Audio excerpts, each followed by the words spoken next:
నిజం నిప్పు లాంటిది. పోలీసులు నిప్పు లాంటి వారు. దొంగతనం చేసినా, హత్య చేసినా చిన్న క్లూ దొరికితే చాలు శ్రీకృష్ణ జన్మస్థానానికి పంపిస్తారు. క్షణిక సుఖం కోసం జీవితాంతం తోడుగా ఉంటానని అగ్ని సాక్షిగా, బంధువులు సాక్షిగా 3 ముళ్ళు వేయించుకున్న ఆ మహిళ భర్తని కాదని వేరే వాడితో వివాహేతర సంబంధం పెట్టుకుంది. దొంగతనమైనా ఆతనమైనా బయట పడక తప్పదు. ఆమెను అతి దారుణంగా చంపారు.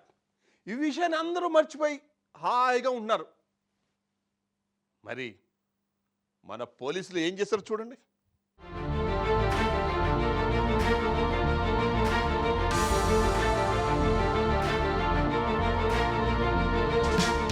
కరీంనగర్ జిల్లా గంగాధర మండలం కొండపల్లి శివారులో గత నెల జనవరి 27న జరిగిన మహిళా హత్య కేసును పోలీసులు ఛేదించారు. ఈ కేసులో ఉన్న 5 నిందితులను పోలీసులు అరెస్ట్ చేశారు. పోలీసుల వివరాల ప్రకారం బెల్లంపల్లి పట్టణానికి చెందిన మేడ మమత అనే మహిళ తన భర్త భరత్తో విభేదాల కారణంగా మంచిర్యాల్లో ఉంటోంది. ఒంటరిగా ఉంటూ సింగరేణి ఉద్యోగి భాస్కర్తో పరిచయం ఏర్పడి అతనితో సాన్నిహిత్యంగా ఉంటోంది. వివాహేతర సంబంధం ఉన్నట్లు పోలీసులు నిర్ధారించారు.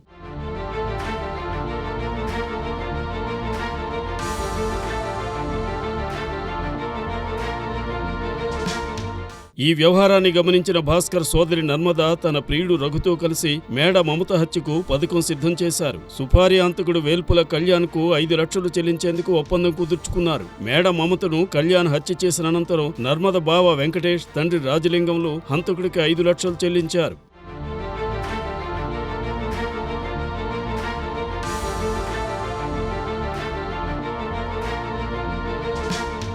మృతదేహాన్ని సుపారీ హంతకుడు వేల్పుల కళ్యాణ్ కరీంనగర్ జిల్లా గంగాధర మండలం కొండన్నపల్లి శివారులో పడేశాడు. ఈ ఘటన అనంతరం కళ్యాణ్ చెన్నై పారిపోగా పోలీసులు సమాచారం అందుకుని నిందితుడిని పట్టుకున్నారు. మిగతా 4 నిందితులను వారి ఇంటి వద్ద అదుపులోకి తీసుకుని కోర్టు ముందు హాజరుపరిచారు.